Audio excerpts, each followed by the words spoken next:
Happy Sabbath, everyone. Good afternoon.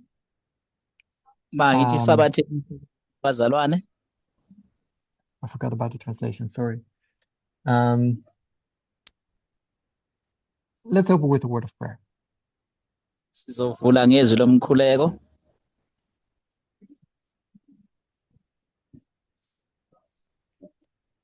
Dear God in heaven, we come before you this Sabbath afternoon.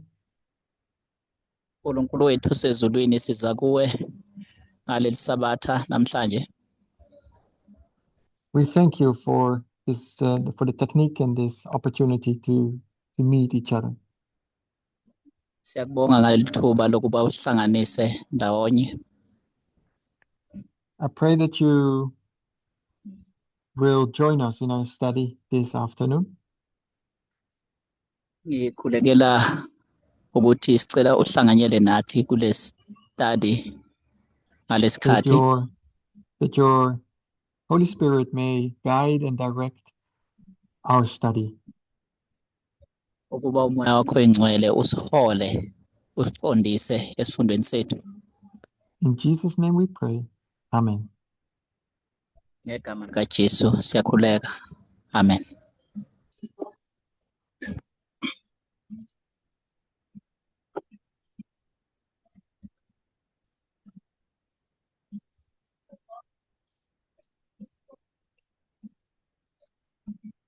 Well, good afternoon. My name is Arjan. I'm from the Netherlands. Manginibingelele futhi igama lakhe uAyen wase Netherlands. And I visit the different ministries in the movement once every 2 weeks. Ngivakashela amaqoqo ikhathi nekhathi nje ngokwezifundo emavikini to study together and study the interesting subjects of the Sunday law, etc. together. ukuze sifunde ndawonye izifundo ezithathekisayo eziphathelene neSunday law nokunye okuningi. I'm sure you're aware of the further development of the message.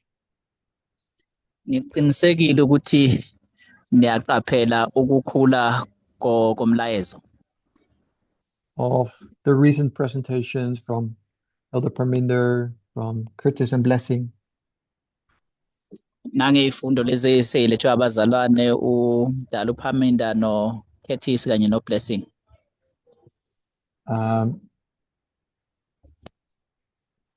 We may talk about some of those subjects as well later in our study or maybe during our Q&A. Ngenzeka mhlawumbe sikhulume ngazo lezo zifundo esifundweni sethu noma ngesikhathi sembuzo nezimpendulo. But I tried in my studies, I try to stick to the more original purpose of these studies. Ezifundweni zami ngiyazama ukuthi ngihlale kulokho injongo yale zifundo original injongo yale zifundo. And that is to explain the Sunday law waymark in Revelation 17. Inhloso ukuchaza umkhombandlela lo weSunday law kanye nesambulo 17. And to address questions from the group. Nokuphendula imibuzo ekhona kwiqoqwana. So I received one question from your group. Ngithole umbuzo odwa ke kuleli qoqwana. And the question is whether I could trace the woman all through history to where we are now. Umbuzo uthi ngakwazi yini ukuthi ngitrace lo wesifazane emlandweni wonke kuze kube lesikhathi esikuso manje. And there was a second question about what the Jacob's time of trouble would look like. Umbuzo wesibili uthi ke isikhathi leso sizi noma sokuhlupheka sikaJakobe siyobukeka kanjani sona. So I'll focus on the first question. Ngizogxila kulo mbuzo wokuqala. So the first question is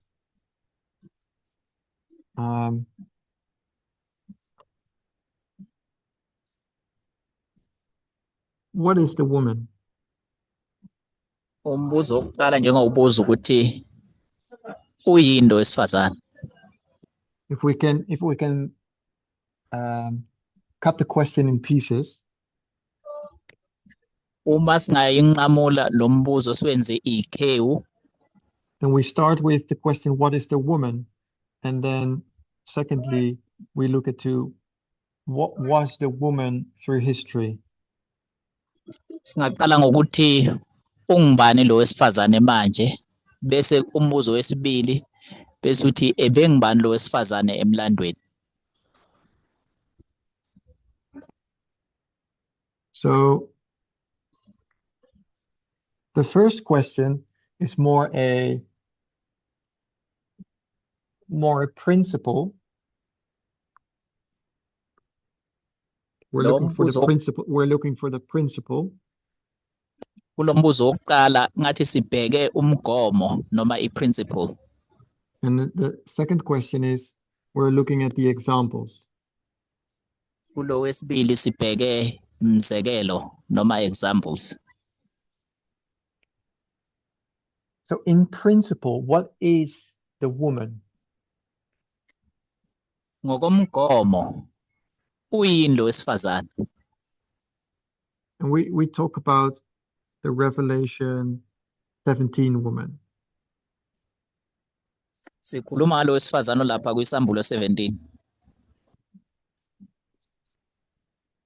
So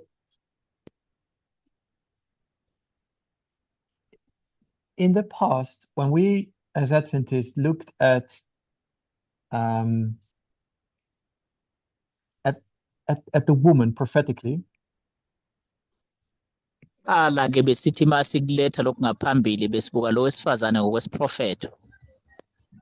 We said the woman is the church. Sithe lo wesifazane uyibandla. And then you had the beast, sibe nesilo, which was the state. Kuba umbuso noma uhulumeni. So this is how we looked at prophecy as Adventists for many years. Iyona ndlela esibuke ngayo isiprofeto njengama-Adventist isikhathi eside iminyaka. And this is correct. I'm not saying it's wrong. It's a correct understanding. Lokho kulungile ke kukanjalo vela ngisho ukuthi akulungile. Kufanele kube kanjalo. But it's not complete.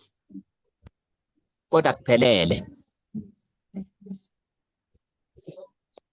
It's when we look at specifically to the woman, because that's what the question is about. Kodwa masibuko wesifazane sibheke yena nje ngqo ngoba umbuzo uphathelene naye. It was not incorrect to say that the woman was the church. Bekungagejanga ke masitho wesifazane ibandla.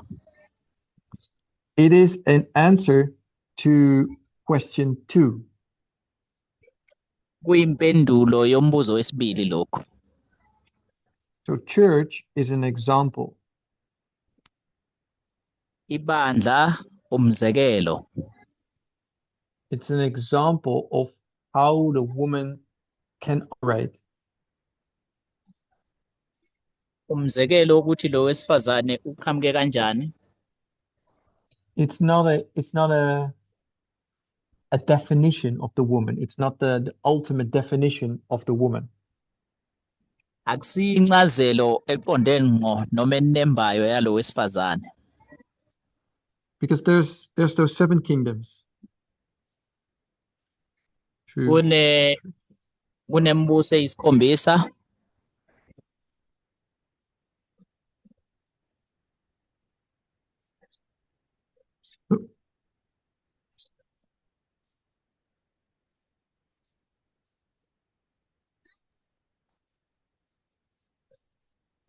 Why does it not work?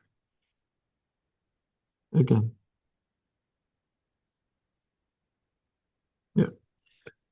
So with this line, and it represents those 7 kingdoms.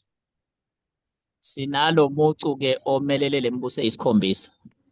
We know them as Babylon, Medo-Persia, Greece. Siqonda lembuso ke njengeBhabhiloni, Medo-Persia, iGreece. We have Rome 1, Rome 2. SineRoma yokuqala, iRoma yesibili. USA 1. We say USA 2. Sine-USA yokuqala sibe ne-USA yesibili. When we look at the woman, let me say differently. When we look at Revelation 17, Uma sibuka isambulo 17, then we see a woman that wants to have control and wants to have power. sibona lo wesifazane ofuna ukulawula futhi ufuna namandla. The woman is searching for power and control. Lo wesifazane ufuna amandla okulawula futhi. Because the problem of the woman is that she doesn't, by in herself or by her own nature, she doesn't have that. She lacks power. Okukhona ngalo wesifazane ukuthi ngokwemvelo yakhe nje akanawo lawa mandla ingakho wafuna. The beast, on the other side, has power. Ngakolunye uhlangothi isilo sona sinawo lamandla. And the beast has a specific kind of power that the woman is interested in. And she wants to have that. She wants to have access to it. Isilo lesi sinamandla athile lamandla adingwa owesifazane and lo wesifazane ufuna wona lawa mandla.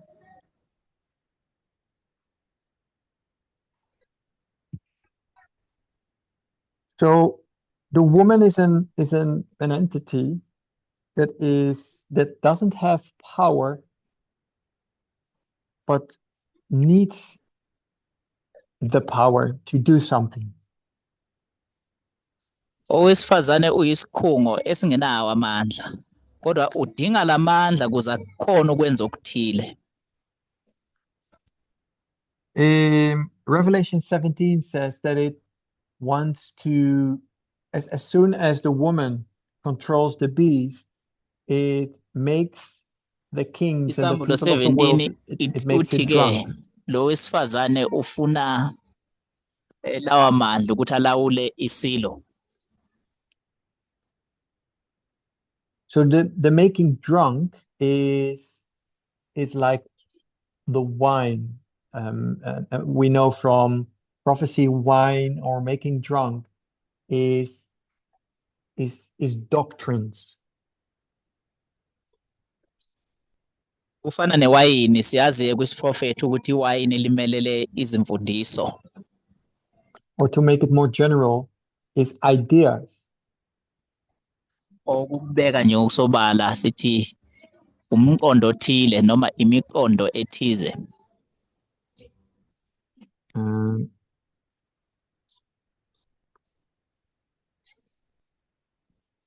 So it makes drunk.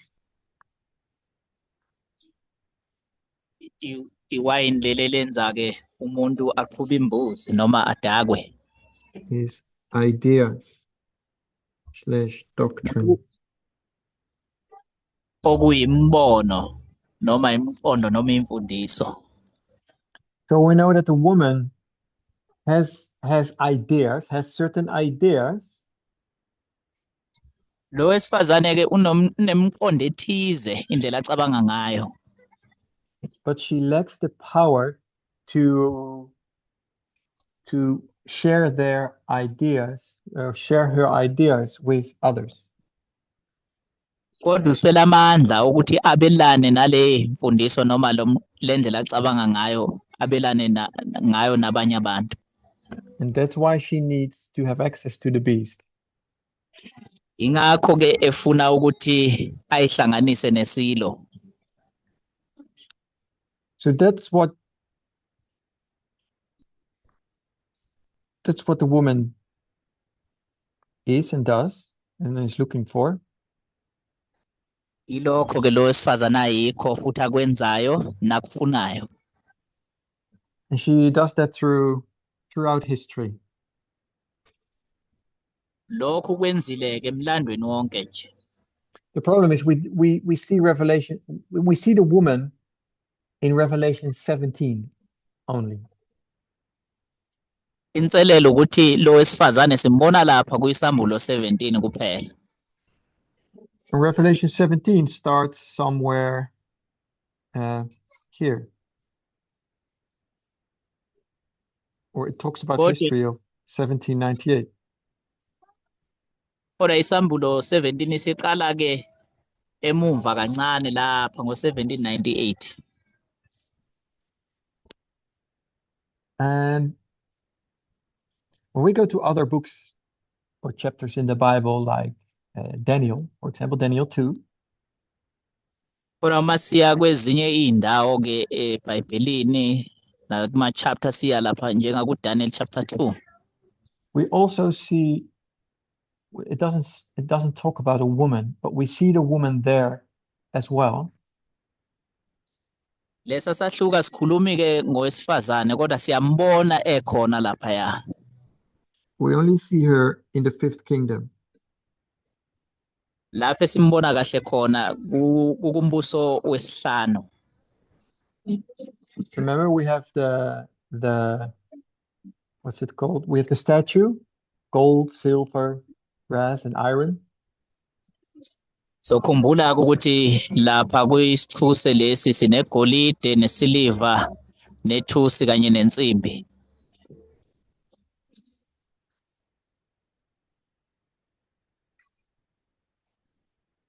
Gold, silver, bronze, iron. And the fifth kingdom was a kingdom of iron and clay. Kodwa masifika lapha kumbuso wesihlanu siba nensimbi exubane nobumba. And this clay part is what we understand to be this woman part. Le ngxenye yobumba siyaqonda ukuthi iyona le emelele lo wesifazane.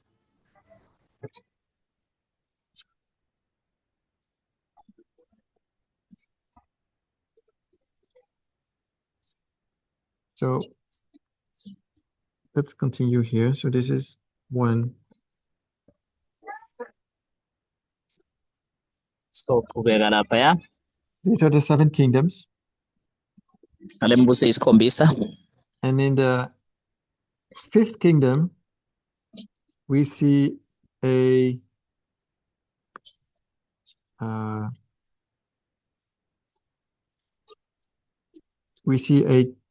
church. No, let me say this. Yeah, we see a church and a state. Kulo mbuso wesihlanu sibona ke ibandla lihlangene nezombusazwe. And there are two different entities. Kuneyikhungo ezimbili lapha ya ezihlukene. And they like to work together. Zifuna ukusebenzisana. So the church is controlling the state. Ibandla yile lilawula uhulumeni. And we as Adventists have been we've looked at this history as a very bad history. Njengama-Adventist sibuke lo mlando njengomlando omubi. It's the history of 538 to 1798. Ukusuka lapha ku-538 size siyofika ku-1798. But actually, it's a very good history. Kodwa empeleni umlando omuhle lo yami. And that's because when you look at this whole story of the first to the seventh kingdom, Ingoba mawubuka lonke leli bali kusukela embusweni wokuqala uze uyofika kowesikhombisa. we see that humanity makes progression. Siyabona ukuthi isintu siyakhula ulwazi lwaso. And the fifth kingdom is compared to the first four kingdom is also progression. It is improving. Lo mbuso wesihlanu uma uqhathanisa naleminye emine endlulile kubuka ngathi uyakhula. As Adventists, we are trained to look back to this dark ages time period as the most dark and evil time period. Njengama-Adventist siye saqeqeshwe engqondweni ukuthi sibuke lesikhathi lesi njengesikhathi esimnyama futhi isikhathi sobubi emlandweni womhlaba. And I want to suggest that in the story that I tell here, this time period is a good history.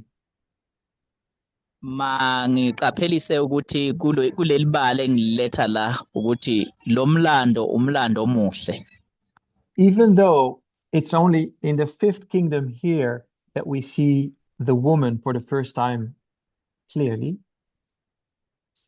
Nakuba kumbuso wesihlanu lapho esimbona kahle ngokucacile lo wesifazane.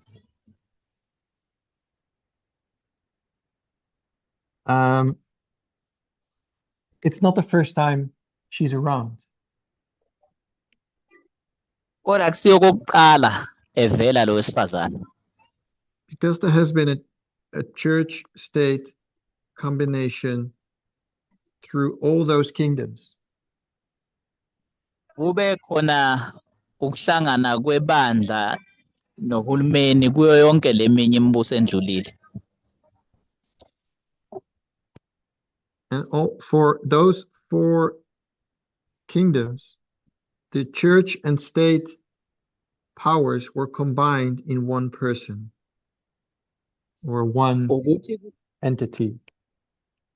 Ukuthi kule eminye imibuso endlulile emine ibandla nohulumeni bekuhlangene kodwa bekuhlangane kumuntu oyiwane noma kuyisikhungo esisodwa.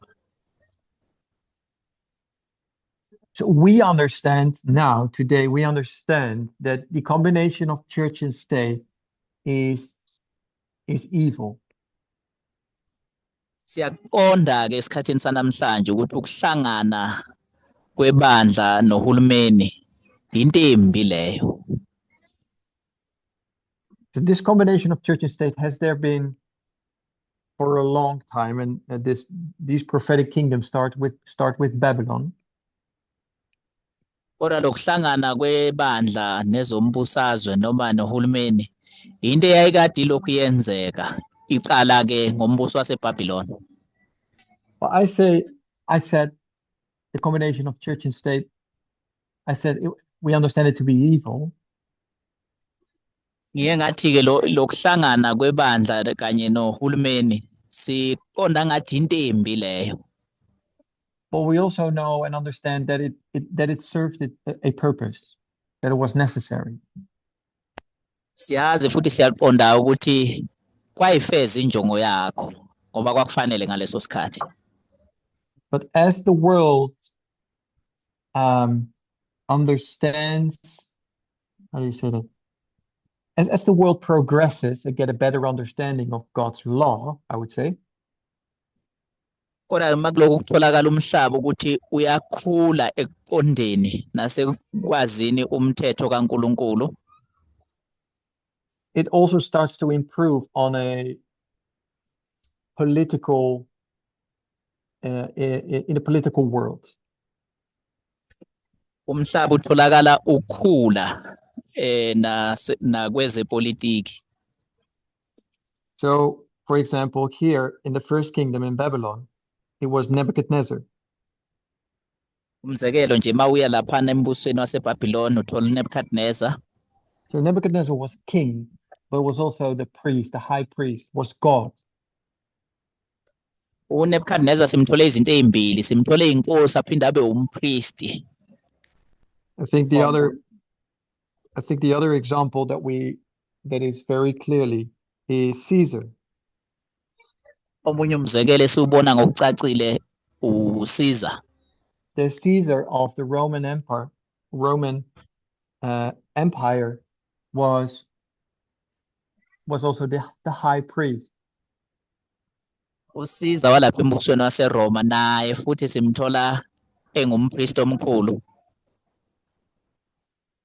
And they gave it a title, and I forgot the name of the high priest in that time period, but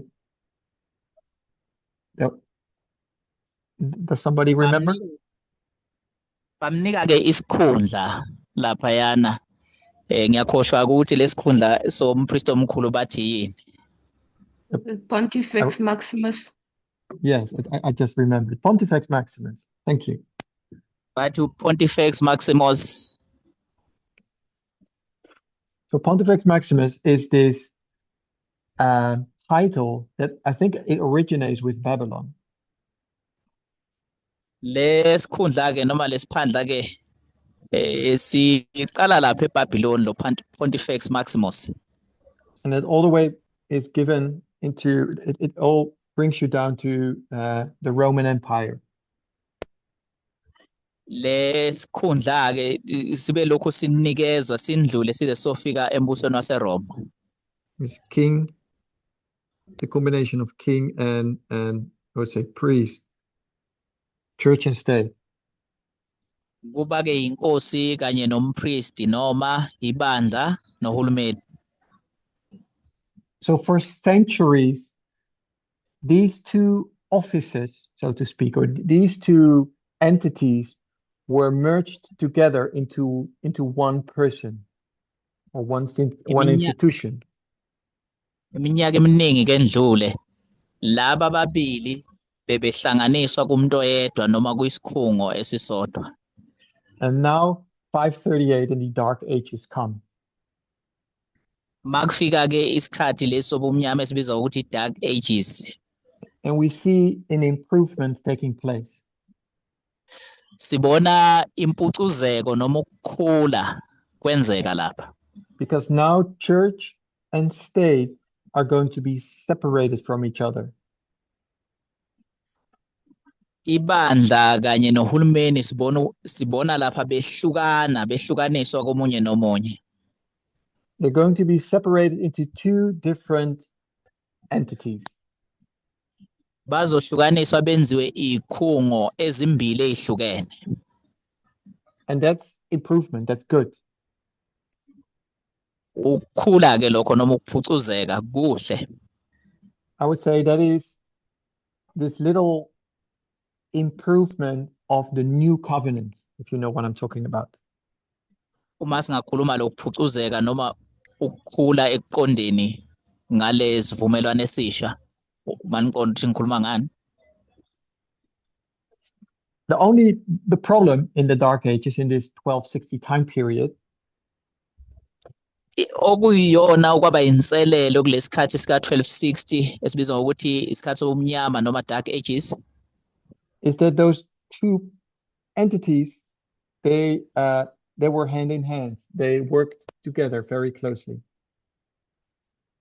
Kwaba ukuthi ke lezikhungo ezimbili zabe seyisebenzisana zahlangana zasebenza ndawonye.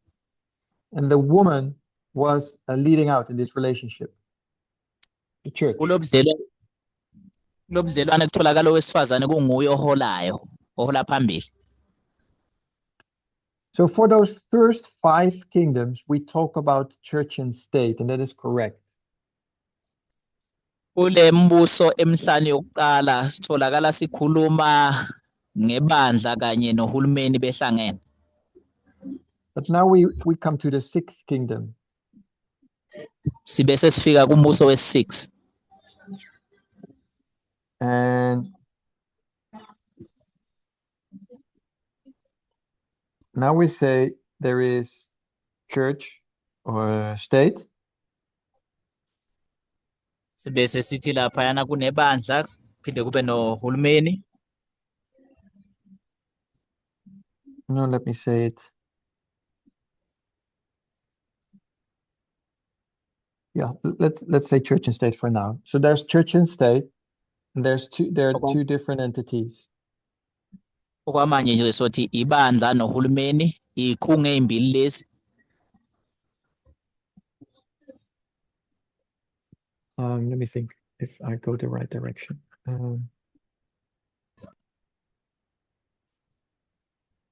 One second. Kancane nje.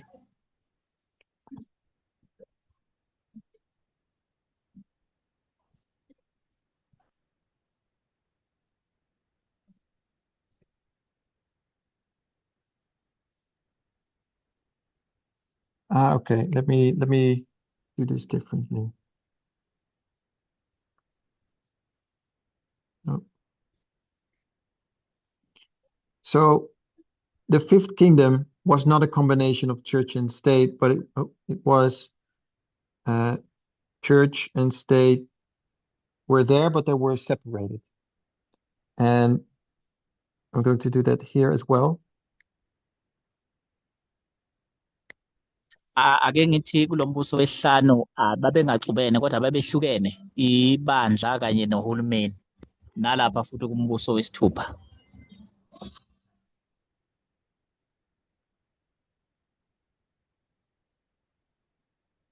So in the sixth kingdom, there was this division between church and state.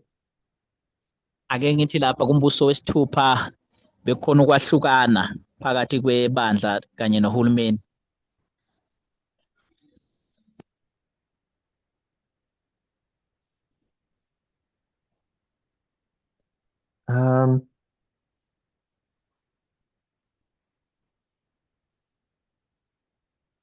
No, I'm sorry, but I'm going to change this. I'm going to change this. Excuse me. Mangixolise ngicabanga ukuthi ngizokubeka ngenye indlela lokho. So let me go back to the Dark Ages. Ngizobuyela nje emumva kancane lapha esikhathini sobumnyama sama Dark Ages. So in the 1260 time period, the people were fed up with the control of the church. Ngalesikhathi ke se1260 abantu mase becunukile yilokulawulwa ibandla. They wanted to the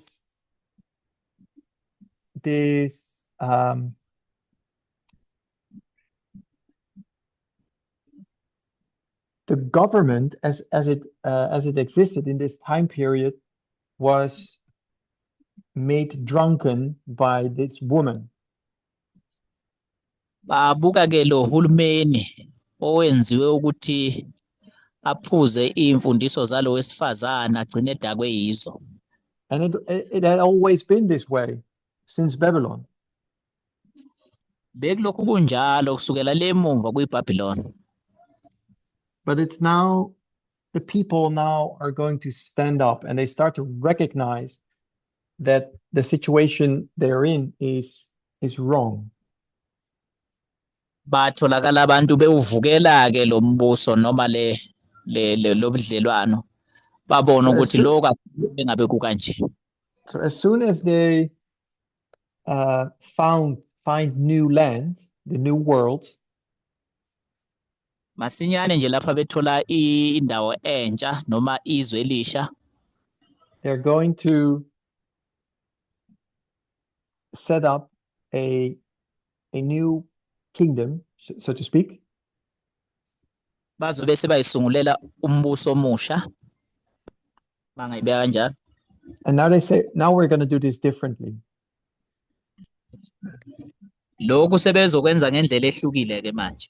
We don't want to do this the same way as in the old world. Asifuna ukwenza njengoba bekwenziwa emhlabeni omdala. So we're going to create a state Sizosungula ke uhulumeni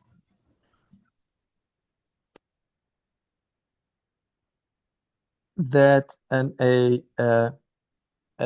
we're going to create an institution with power sizosungula isikhungo esinamandla that is so restrained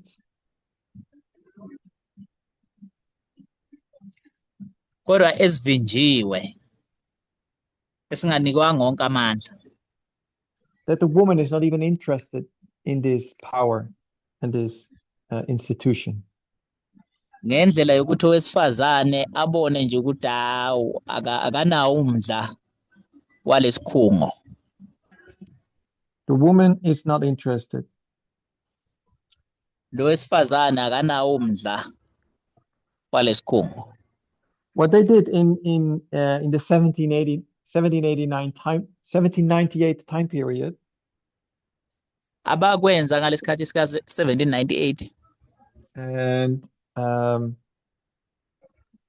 it was actually the time before that when with the American Revolution and the setting up of the Constitution, etc. empeleni kusemuva kwa 1798 ngalesikhathi kukhona impi yalapha yana eAmerican Revolution lekhathi beqala ukwenza iConstitution. There was this, I'm going to say, there was this good woman. Ake ngiyibenge ukuthi kwakukhona lo owesifazana omuhle noma I'm olungile. going to say that this is 1619. Ake ngithi unyaka nje kwaku 1619 to 1798. This is where America is formed. 1719 is the first time settlers come to America. Kuze kuyofika ku 1798 lapha yana lekhathi kufika labo bokuqala babeza ngomkhumbi befika lapha eAmerica. In this time period, we see also the history of the Reformation. Kulomlando sithola futhi kuba khona i-Reformation. We see the forming of the USA, but it is heavily influenced by the Reformation. Sibona nokusungulwa kwe-USA ngalesa sikhathi nesikhathi And futhi Enlightenment. Sorry. The Enlightenment period. It's influenced by the Enlightenment. Sibe nesikhathi lapha khona ukukhanya kusabalala noma imiqondo yabantu isabalala ivuleka. So this history,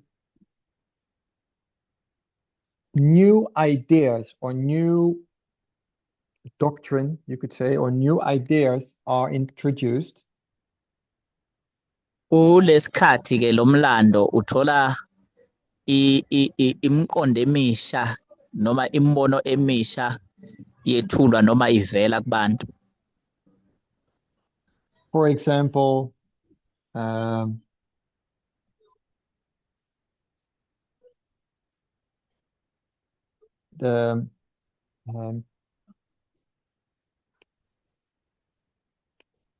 you could say let me say you have the right of a free conscience. I don't know if conscience. Okay. Umzekelo nje masikhuluma ngelungelo lokukhululeka kukaNembeza. And right to self-government. Nelungelo lokuzibusa njengezwe. To rule over yourself, to not be ruled by some corrupt king. Nokuthi niyibuse kunokuthi nibuswe inkosi naye egcwele ukungcola kwayo. So what in the forming of the United States, lapha they ekusungulweni kwe-USA decided to minimize the, call it kingly power. baqoka ukuthi bawanciphise amandla enkosi noma And obukhosi to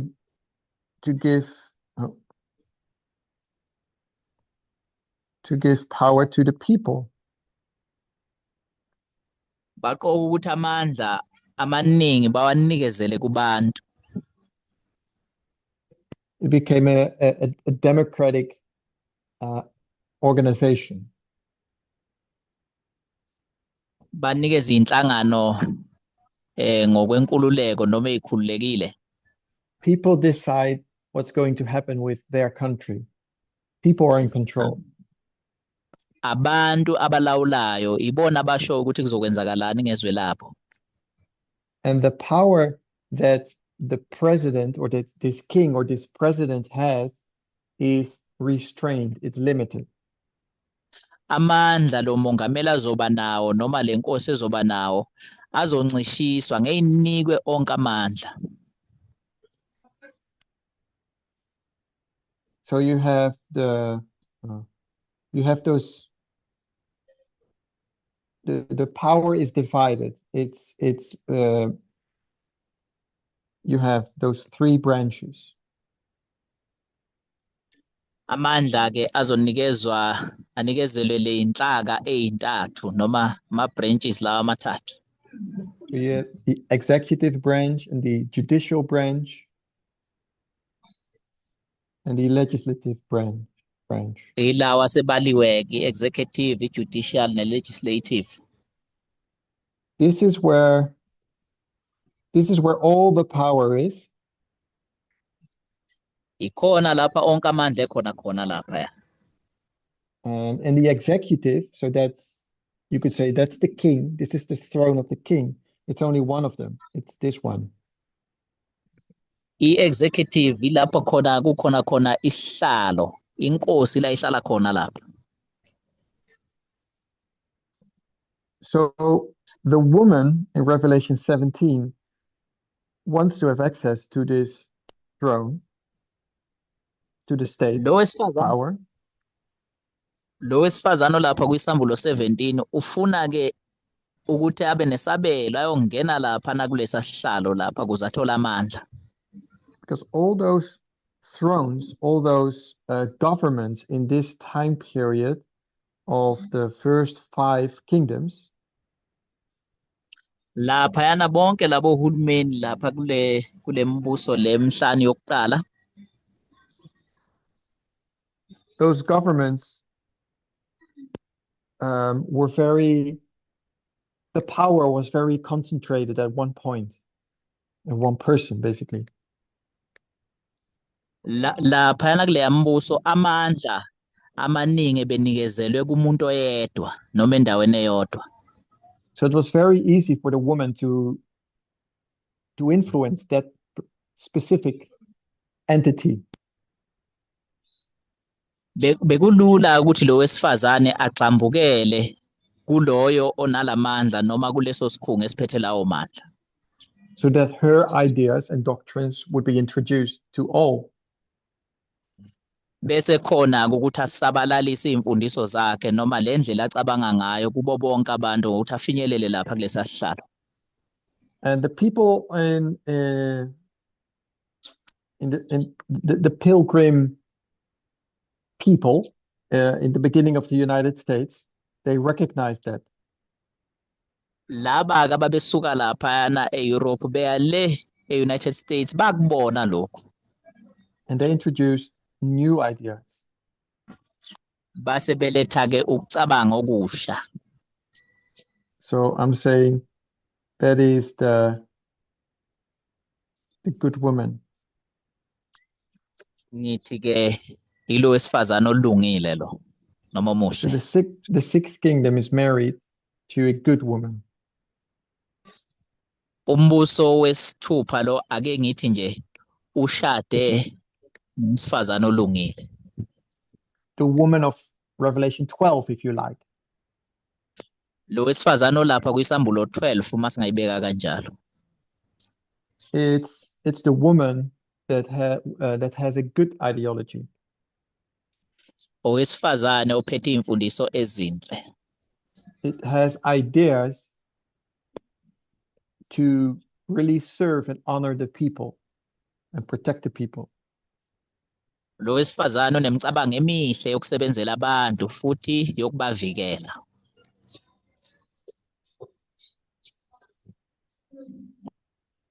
So let me.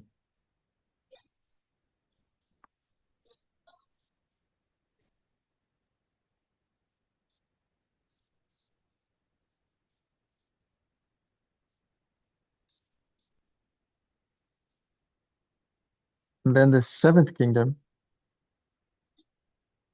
Bese siba nalo umbuso wesikhombisa. There is the state again. Ukhona futhi uhulumeni. Or let's call it a throne. Or singambiza ngokuthi isihlalo sobukhosi. The original throne of the king. Isihlalo lesi sasikhona kwasekuqaleni kusungulwa noma sithi original yesihlalo sesihlalo senkosi.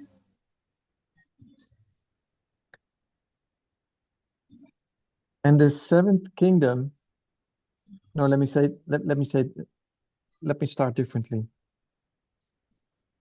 Ake ngiyibeke ngenye indlela. So the sixth kingdom started with a throne that was I'm going to put this one here. So the sixth kingdom Umbuso lo wesithupha in the beginning starts with a throne that is protected. It's restrained. Lo mbuso wesithupha ekuqaleni uqala ngesihlalo sobukhosi esivikelekile. And that marks the beginning of the sixth kingdom. Lokho ke kubalula ukuqala kombuso wesithupha.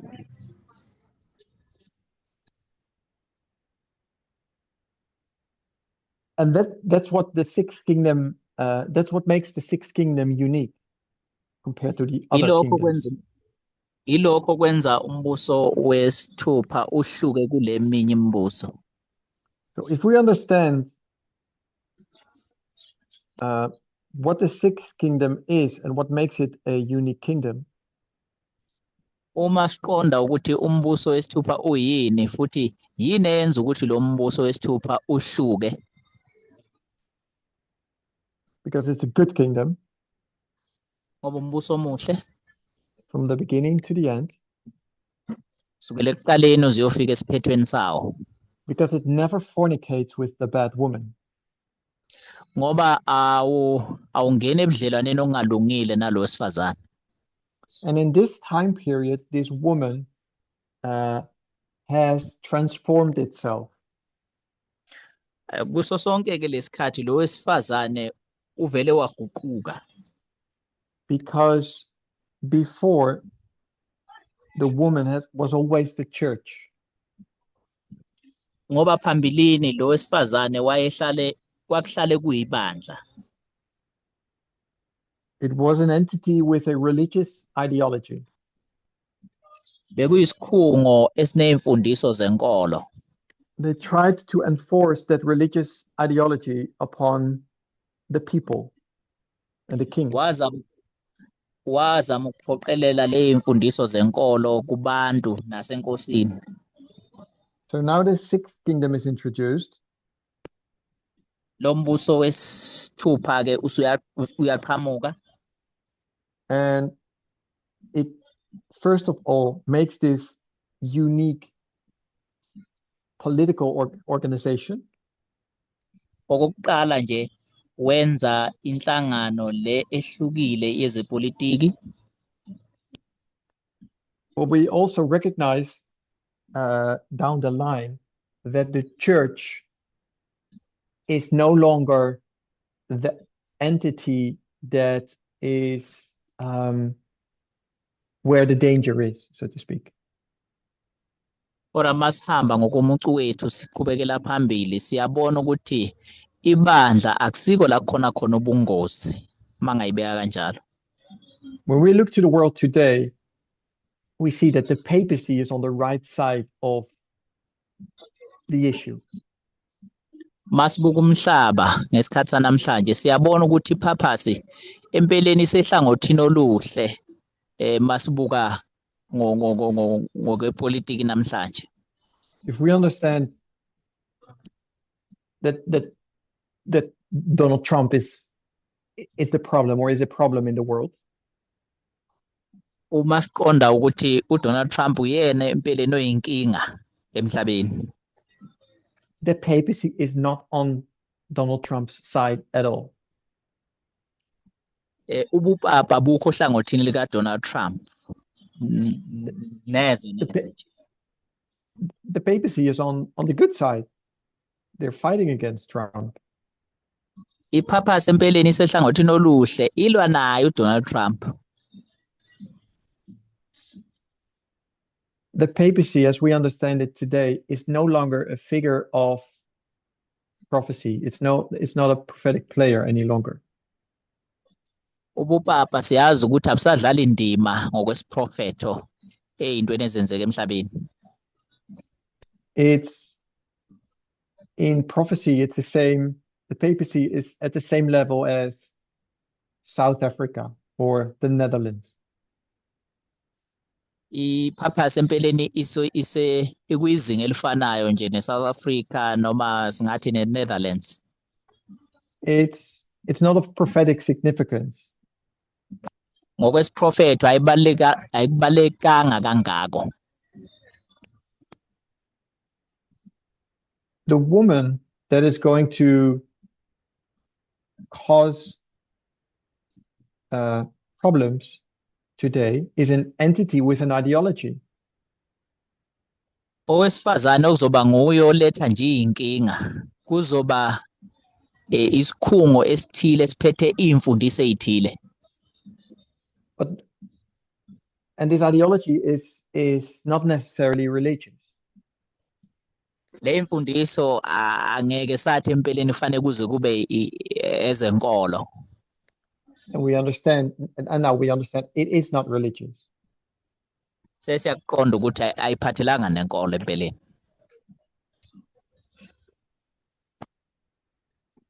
The problem is that as long as this woman,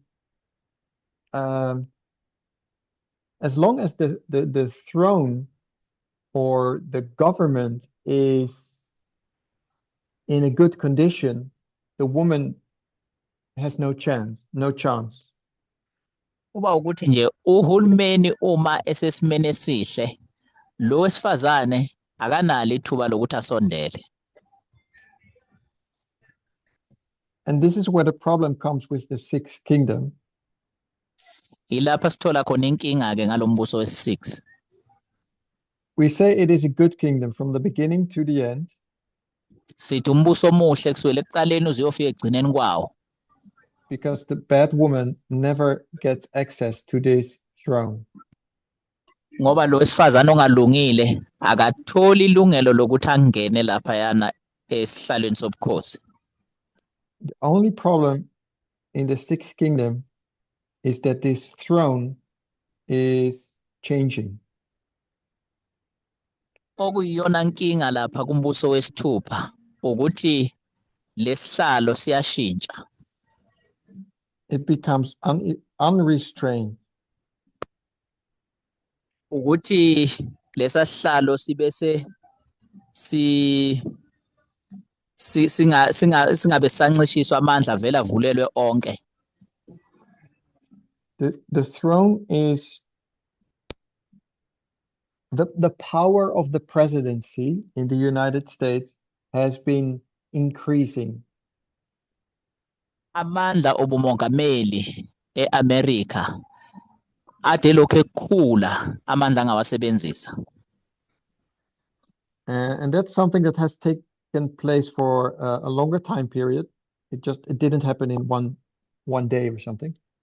Into ethatha isikhathi eside ukuthi yenzeke le ayenzekalanga ngosuku olulodwa.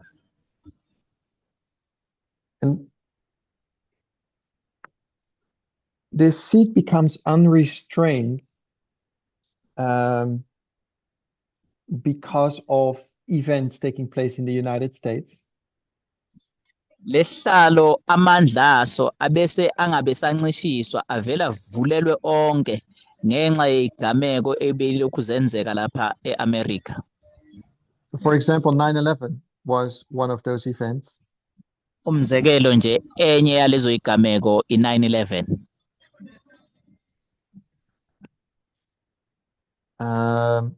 Where Congress and the whole government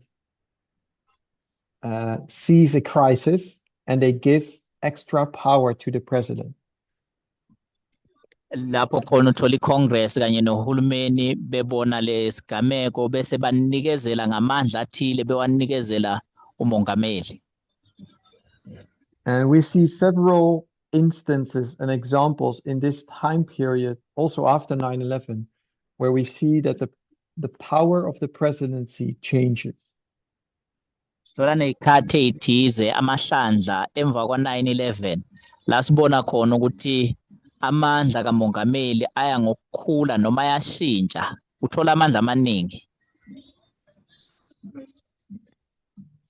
And it comes to a point where this seed is no longer the same as it was intended in the beginning. Kuze kufike lapho khona lesihlalo sesingasafani nasekuqaleni sesishintshile nje. It becomes a different seed. Siba isihlalo esihlukile kunalesi esasiyiso. And suddenly this woman comes around and looks at it and thinks, this is an interesting seed. I want to have access to this seed. Kungekudala ngokuphazima kweso lo wesifazane ke uthi mayebuka lesasihlalo besathi hey sibukeka sithathekisa ke ngathi yisihlalo engisifunayo lesi. And the point where this restrained seed becomes an unrestrained seed, we mark as 2021. Lapho khona esithola khona lesihlalo ke sesingasancishisiwe amandla esevulelwe onke lokho sikumakha lapha ku2021.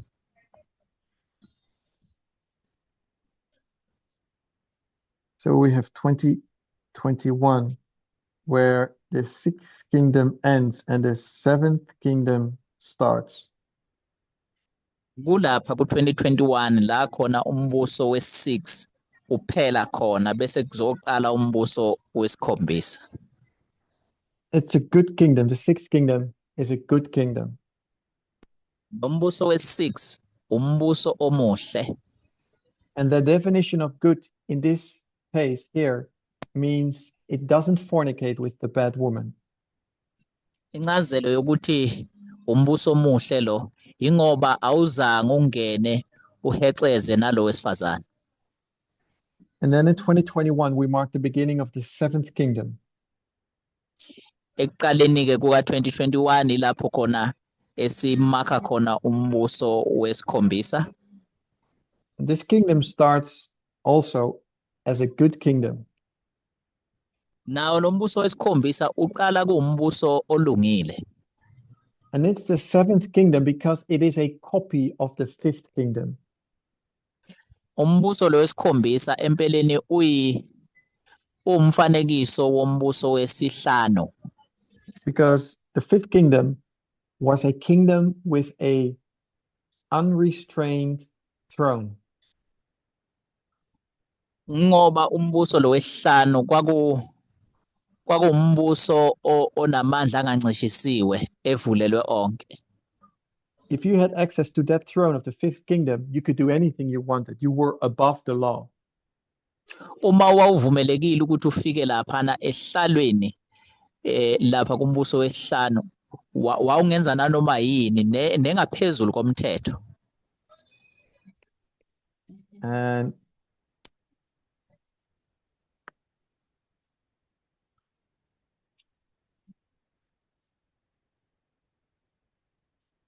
that's what happened here as well. Now we have this unrestrained throne. Iyona nto esiyithola yenzeka lapha nasembusweni wesikhombisa. Sithola isihlalo lesiyana amandla engancishisiwe evulelwe onke. But this unrestrained throne is in relationship with a good woman. Kodwa ke lamandla angancishisiwe sithola enobudlelwano nowesifazane olungile. It's connected to President Biden. Biden is the good woman with a good ideology. Sithola ke exhumene no Joe Biden laphayana ophethe imfundiso ezilungile. And Biden is nothing special. All the other presidents before Biden were good presidents, good women. Biden ayikho into especial ngaye. Sithola nomongameli abafike ngaphambili kwakhe nabo bebahle ngoba bebexhumane besebudlelwaneni nalo wesifazane olungile. So from George Washington all the way to Biden, we see good presidents. Kusukela le kuGeorge Washington uziyofika kuJoe Biden. Sithola bonke labo mongameli kungomongameli abalungile. And a good president is a president that is there to serve and protect the people. Umongameli omuhle uchazwa njengaloyo ozosebenzela abantu futhi ozobavikela. But now we see when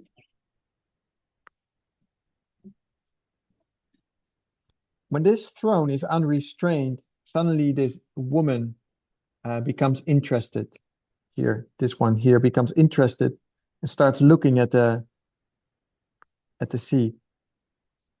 Siyabona ukuthi amandla lesihlalo mayesengancishisiwe sevuleleke onke. Lo wesifazane lapho khona esethi ngasithola isihlalo sami ngathi ke sengasithola ke manje ngihlale kuso lesasihlalo.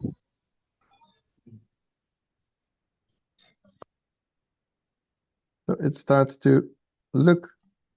It's like, hey, that seat is interesting. It's unrestrained. Ilapho esiqala ukumthathekisa khona lesihlalo lo wesifazane uma amandla engasancishisiwe sevuleleke onke. The problem is the woman can't have access to it immediately. Unenkinga lo wesifazane akakhona ukufinyelela kulesihlalo masinyane. There's still this protecting mechanism working. Kuseneyindlela eyivikele lesihlalo ukuthi singathathwa nanoma ubani. One of the protecting mechanisms is that an election or a change of president can only take place every 4 years. Enye indlela yokuvikela lesihlalo bekuwukuthi ukuze kushintshwe umongameli fanele kube khona ukhetho njalo ngeminyaka ewu4. So once every 4 years, the law says a president can change. That's what the law is protecting this institution. Njalo kanye emva kweminyaka ewu4 kuthiwa umongameli angashintshwa. Kusho ukuthi lo mthetho loyo obekiwe iwona ovikele lesihlalo lesi. So this woman knows that it has to wait to an election of 2024-25 for it to have access to the throne. Lo wesifazane uyabuka kuyabala uthi kusho ukuthi kumele ngilinde iminyaka ewu4 kuze kufike u2024 noma u2025 ukuze ngithole lesasihlalo. So in the time period between 2021 and 2025, the woman is going to access that seed. Kulesikhathi kusukela ku-2021 uziyofika ku-2025 yilapho khona lo wesifazane elwela ukuthi afinyelele kulesa sihlalo. And to make a long story short, it was in 2024 where the woman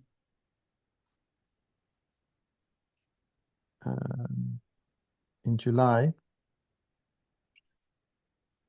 the woman is now officially selected as a candidate for the throne. Mangenza nje ibale lide libe lifishane.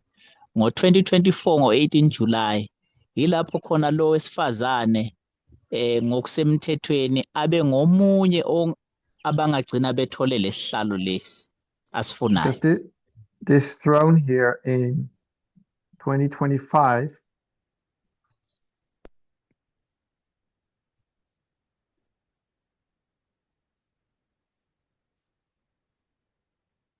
Ngoba lesihlalo ke ngo-2025 this throne is designed by law. Sikhandiwe ngokomthetho. So the law says that you can only have access to this throne if the political parties have selected a candidate. Umthetho uthi ke ungafinyelela kulesihlalo kuphela uma iqembu lezepolitiki likhethe umgqatswa.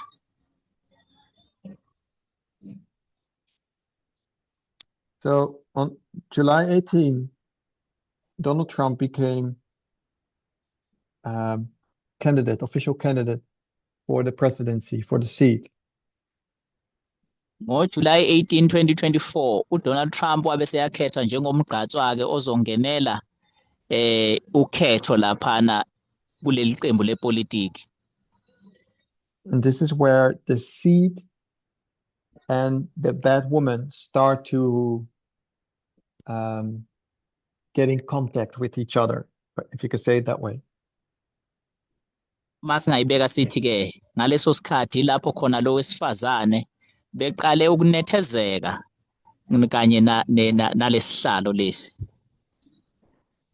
And now we know, and now this seventh kingdom turns into a bad kingdom. Ngaleso sikhathi ke lo mbuso wesikhombisa wabese uba umbuso ongalungile. Because the bad woman of Revelation 17 got access to that throne. Ngenxa yokuthi lo wesifazane olaphaya kwisambulo 17 uye walula isandla sakhe wakhona ukufinyelela laphaya kulesihlalo.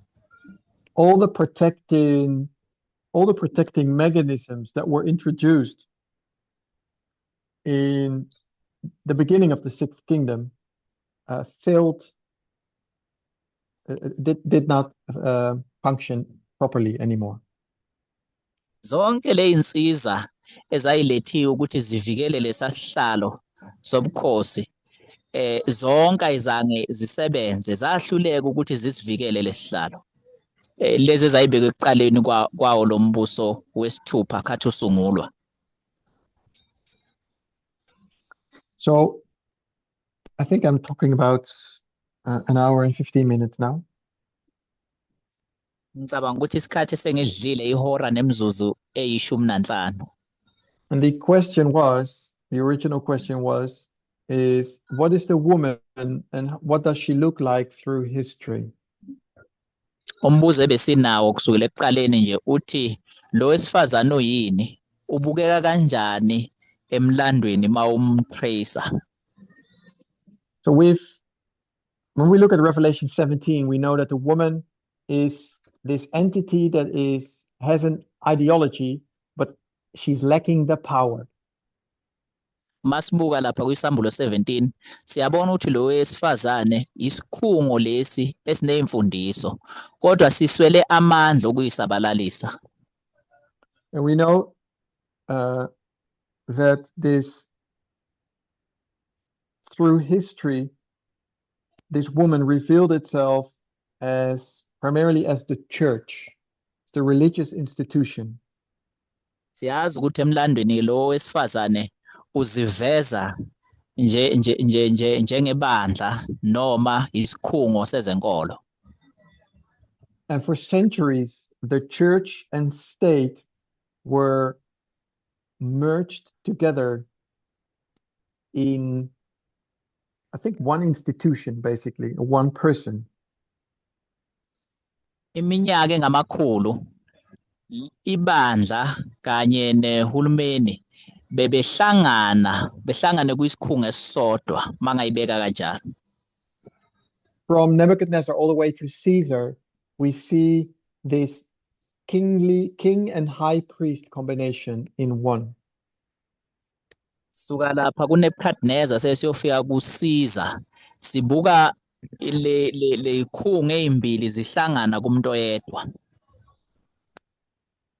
And then we see that there's something positive happen in the Dark Ages with the papacy coming into the scene. Sibona okuhle okwenzeka lapha ngesikhathi sama-Dark Ages uma ipapacy ingena emlandweni njengesikhungo seprofesi.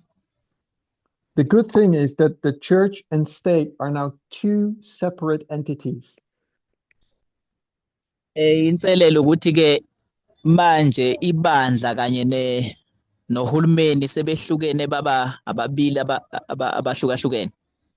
The problem, though, is that they are still working together closely. The woman is in control. Ingakuba ukuthi basebenza ndawonye bobabili kodwa owesifazane uyena oholayo.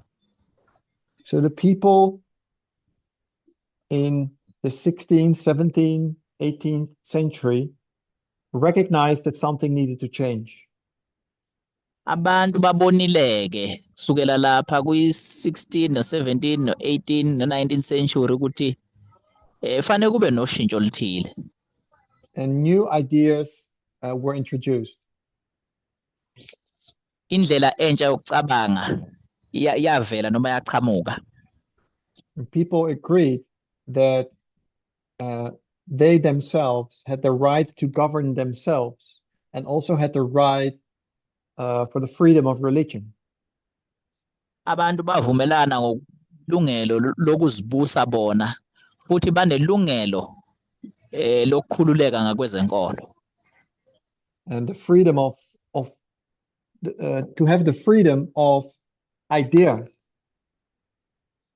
Banenkululeko yokucabanga babe nembono ethize abangaphila ngayo. So those rights were recognized and were put together in law. Lawo malungelo futhi ayahlonishwa kufanele abekwe phansi abhalwe phansi emthethweni. So in forming the United States, they created a law that should serve and protect the people. Uma besungula iAmerica babhala umthetho phansi ozosebenzela abantu uphinde ubavikele. And the traditional kingly power was now divided among several branches. Lamandla ayenikezwe inkosi ekuqaleni atholakala manje esehlukaniswa enikezwa kule inhlaka ezintathu ikahulumeni. So now we have this nation or this country where the power is restrained. Sesinaleli lizwe ke manje elisungulwayo lapho khona amandla enkosi encishisiwe. And it protects the people of the United States because from the beginning to the end of the Sixth Kingdom, there's no bad woman having access to that throne. Sithola lezwe ke livikela abantu kusukela nje ekuqaleni uze uyofika egcineni kwalombuso wesithupha. Asimtholi lo wesifazane ongalungile kodwa khona lo omuhle noma olungile kuphela. But we come to a point where this seed changed, where the seed changed and became an unrestrained seed. Size sifike lapho khona lesihlalo sishintsha bese sisuka la ekuthenini amandla encishiswe siwathole lapho amandla esenikezelwe onke kule nkosi eyayivinjiwe ukuthi wathole ekuqaleni. And to have an unrestrained seed makes it a copy of the fifth kingdom and therefore the beginning of the seventh kingdom. Ukuba namandla angancishisiwe ke lokho kwenza ukuthi lo mbuso wesikhombisa ube umfanekiso wombuso lo wesihlanu ngoba kwakunjalo nakhona.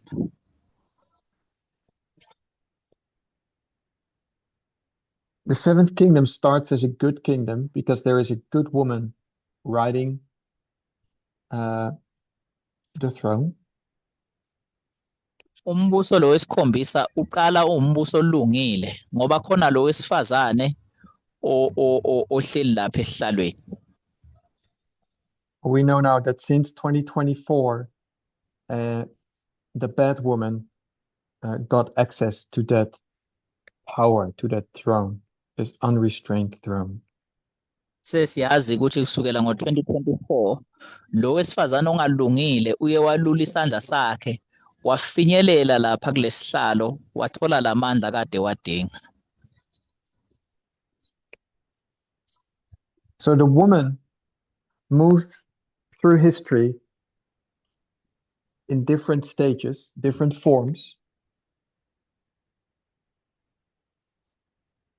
Lo wesifazane ke emlandweni eyigabeni ezihlukahlukene futhi eyiveza ngendlela ehlukahlukene. The woman in the first four kingdoms is the same person as the state power. Kule mbuso emine yokuqala lo wesifazane uxubene uyafana nohulumeni bandawonye kwisikhungo esisodwa. Then in the fifth kingdom we see the woman and the beast as being two different entities. Kodwa kumbuso wesihlanu sithola lo wesifazane kanye nesilo beyikhungo ezihlukene. And then in the sixth kingdom, we see those two entities, but they are not working together. Umbuso wesithupha sithola lezo ikhungo zombili, kodwa azisebenzisane. And then in the seventh kingdom, those two entities are going to operate again. Kumbuso wesikhombisa sithola lezo ikhungo zombili seyihlangana seyisebenzisana futhi. In the beginning, it's purely church. It's a religious ideology. At the end, it's non-religious ideology. Ekuqaleni isikhungo sezenkolo esiphethe imfundiso zenkolo. Kodwa mase ufika egcineni asiphathelene nezenkolo lesikhungo noma lesikhungo. That's why church is no longer a good definition for the woman. Ingakho ke ukuthi ibandla kungasasiyo incazelo enembayo echaza lo wesifazane. It's a good example of what a woman was in the past. Umzekelo omuhle ukuthi lo wesifazane wayeyini endulo. But it's not a definition that works for all the dispensations. Kodwa akuyona incazelo esebenza ezikhathini zonke nakwesethu. So I want to leave it here for this first study and have a short break. Ngifisa ukuthi sithi ukuphumula nje la ngalesifundo sokuqala bese siba ne break emfishane nje. And then in the second hour there's some room for question and answer if there's any questions. bese ngivulela ithuba kuyisifundo noma kwisigaba esilandelayo uma kukhona imibuzo bese sibhekana nayo. So let's close with prayer now. Sizovala ngomkhuleko. Dear Lord, we come before you, the end of our first study, uNkulunkulu olungileyo, siza futhi phambi kobuso bakho kulesifundo to bless us with a short rest. Sibonga usifundisa kulesifundo esifishane. We pray that you may guide us in our thoughts and in our conversations this time as well. Siyacela ukuba ulawule imicabango yethu kanye nendlela esikhuluma ngayo kulesikhathi. That we will be able to focus on the subjects we studied this afternoon. Ukuthi sikwazi ukuthi sigxile kulesihloko esifunde ngaso lithambama nje ilanga. To be able to have a proper conversation during the second hour. We pray this in Jesus' name. Ukuze sikwazi ukuthi sibe nokuxoxisana okuhle kuleli hora elilandelayo, sikhuleke egameni likaJesu. Amen. Amen. So